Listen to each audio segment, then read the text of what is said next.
उत्तर प्रदेश सरकार दुग्ध उत्पादन बढ़ाने के लिए लगातार प्रयास कर रही है और इसके लिए प्रदेश में नस्ल सुधार के लिए कई केंद्र बनाए गए हैं। साथ ही पशुपालकों को भी इस विषय में लगातार जागरूक किया जा रहा है और इसी को ध्यान में रखकर शनिवार को लखनऊ के इंदिरा गांधी प्रतिष्ठान में भारत में पशु नस्लों का विकास विषय पर एक कार्यशाला का आयोजन किया गया। इसमें मुख्यमंत्री योगी आदित्यनाथ ने गोरखपुर के कृत्रिम गर्भाधान प्रशिक्षण संस्थान और पशुपालन अवसंरचना विकास निधि के तहत प्रदेश में 3 प्रोजेक्टों का उद्घाटन किया। समारोह में मुख्यमंत्री ने कहा कि भारत कृषि प्रधान देश है और यहाँ किसान की समृद्धि के बिना खुशहाली नहीं आ सकती। भारत में कृषि व पशुधन एक दूसरे से जुड़े रहे हैं। अन्नदाता किसान के घर में पशुधन होगा और पशुपालक भी खेती-बाड़ी से अवश्य जुड़ा होगा। पीएम मोदी के प्रेरणा से यूपी में भी इस क्षेत्र में महत्वपूर्ण कदम बढ़ाए गए हैं। डबल इंजन सरकार की ऊर्जा का लाभ यूपी ने किया है और यूपी दुग्ध उत्पादन में देश में नंबर 1 पर है। भारत एक कृषि प्रधान देश है। स्वाभाविक रूप से अन्नदाता किसान की खुशहाली और उसकी समृद्धि के बगैर देश में खुशहाली नहीं आ सकती, देश में समृद्धि नहीं आ सकती। भारत जैसे देश में कृषि और पशुधन एक दूसरे से जुड़े रहे हैं, एक दूसरे से अलग नहीं है। जो भी अन्नदाता किसान होगा उसके घर में पशुधन जरूर होगा और जो पशुपालक है वह खेती बाड़ी के साथ भी अवश्य जुड़ा होगा। इनका आपसी इस संबंध को ध्यान में रखते हुए अन्नदाता किसान की समृद्धि और खुशहाली के लिए पिछले 11 वर्ष के अंदर प्रधानमंत्री मोदी जी के नेतृत्व में जो कदम उठाए गए हैं वो अत्यंत महत्वपूर्ण और सराहनीय है और प्रधानमंत्री जी की प्रेरणा से देश की सबसे बड़ी आबादी के राज्य उत्तर प्रदेश में हम लोगों ने इस क्षेत्र में जो महत्वपूर्ण कदम बढ़ाए हैं, आज उसी का परिणाम है कि डबल इंजन सरकार की ऊर्जा का लाभ उत्तर प्रदेश ने लिया है और आज उत्तर प्रदेश दुग्ध उत्पादन में देश के अंदर नंबर 1 स्थान पर आया है।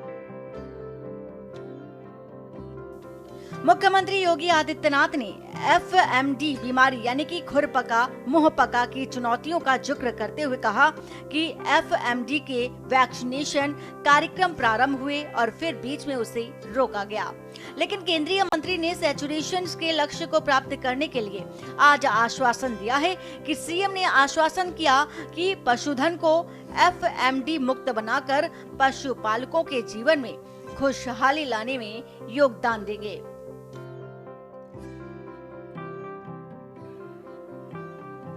FMD का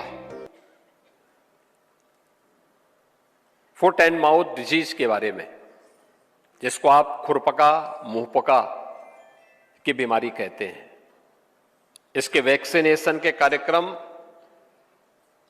प्रारंभ हुए, बीच में उसको फिर रोका गया और मैं धन्यवाद दूंगा माननीय केंद्रीय मंत्री श्री राजीव रंजन सिंह जी को कि उन्होंने सैचुरेशन के लक्ष्य को प्राप्त करने के लिए आज अपना आश्वासन यहां पर हमें फिर से दिया है और हम इस बात के लिए आश्वस्त करेंगे कि अपने पशुधन को हम पूरी तरीके से FMD मुक्त बना करके यहां के पशुपालकों के जीवन में खुशहाली लाने में पूरा योगदान देंगे।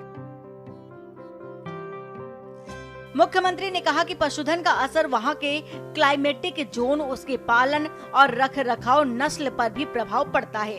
यूपी में अलग अलग क्षेत्रों में अलग अलग गोवंश दिखेंगे।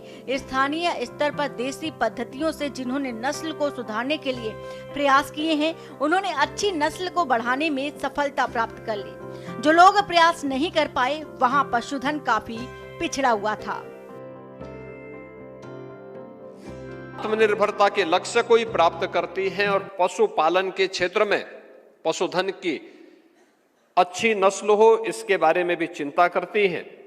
दुग्ध कलेक्शन के माध्यम से वैल्यू एडिशन से कैसे हम अपने अन्नदाता किसान और पशुपालकों के जीवन में खुशहाली ला सकते हैं, इसमें भी योगदान दे रहे हैं, जिसमें गोरखपुर और काशी से जुड़े हुए हमारे कुछ पशुपालकों ने अपने कुछ सक्सेस स्टोरी को यहां पर अपने उद्बोधन के माध्यम से भी हमारे सामने यहां पे रखा है। आज के समय में बहुत सारी स्थानीय नस्लें लुप्त प्राय होने की ओर हैं और उन पर ध्यान देंगे तो पशुपालकों को स्थायी समृद्ध निधि से भी दे सकते हैं। मुख्यमंत्री ने कहा कि आज 14 लाख से अधिक गौवंशों की देखभाल सरकार की गौशालाओं या सरकार द्वारा सहायता प्राप्त पशुपालकों द्वारा किया जा रहा है। हम लोगों ने 2017 में ही निराश्रित गो आश्रय स्थल की एक कार्य योजना बनाई, 2018 में उसको लागू किया और आज मुझे बताते हुए प्रसन्नता है कि 14 लाख से अधिक गोवंश वर्तमान में सरकार की गौशालाओं में या फिर सरकार के द्वारा सहायता प्राप्त पशुपालकों के बीच में आज उनकी देखभाल की जा रही है, जिसमें प्रति गोवंश जो सरकारी निराश्रित गो आश्रय स्थल है वहां पर सरकार अपने स्तर पर उनका संचालन करती है। मुख्यमंत्री ने 3 स्कीम का जिक्र करते हुए कहा कि सरकार 12 लाख गौवंशों की देखभाल अपने निराश्रित आश्रय और स्थल के माध्यम से भी करती है। दूसरी स्कीम सहभागिता योजना के माध्यम से चालू की गई है और हम किसी भी पशुपालक को 4 गौवंश तक देते हैं। उसकी देखभाल के लिए हर महीने 1500 रुपए प्रति गौवंश देते हैं और इसमें लगभग 2 लाख से अधिक पशुधन 1.25 लाख किसानों के पास है। तीसरी स्कीम कुपोषित परिवारों को निराश्रित गो आश्रय स्थल से बियाई हुई गाय देते हैं और 10,000 से अधिक परिवारों को एक गाय दे रखी है और इससे गोवंश के संरक्षण व संवर्धन को बढ़ाने का कार्य किया जा रहा है। 3 स्कीम हमारी है। एक सरकार स्वयं चलाती है जिसमें 12 लाख से अधिक गोवंश सरकार अपनी निराश्रित गो आश्रय स्थल के माध्यम से उनकी देखभाल करती है। दूसरी स्कीम है जो हम लोगों ने सहभागिता योजना के माध्यम से चालू की है कि किसी भी पशुपालक को हम 4 गोवंश तक देते हैं।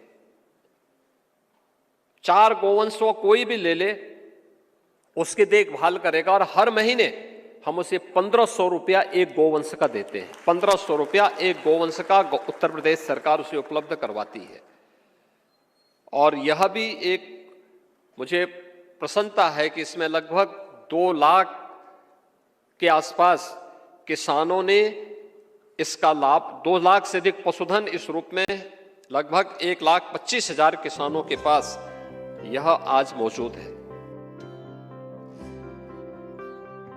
भारत सरकार को ध्यान देते हुए मुख्यमंत्री योगी ने कहा कि उन्होंने यूपी में मिल्क प्रोड्यूसर को प्रोत्साहित किया है और झांसी के बलनी, गोरखपुर, आगरा, काशी समेत यूपी में 5 मिल्क प्रोड्यूसर कार्यरत हैं। मुख्यमंत्री ने कहा कि वर्तमान परिस्थिति में केमिकल, पेस्टिसाइड और फर्टिलाइजर का अत्यधिक उपयोग नई बीमारियों को जन्म दे रहा है। कैंसर, खराब किडनी, लीवर के दुष्परिणाम बताते हैं कि केमिकल, पेस्टिसाइड व फर्टिलाइजर का उपयोग अत्यधिक मात्रा में किया गया है। हमें इस समस्या के समाधान का रास्ता निकालना है। स्पेशल डेस्क, के न्यूज़ इंडिया।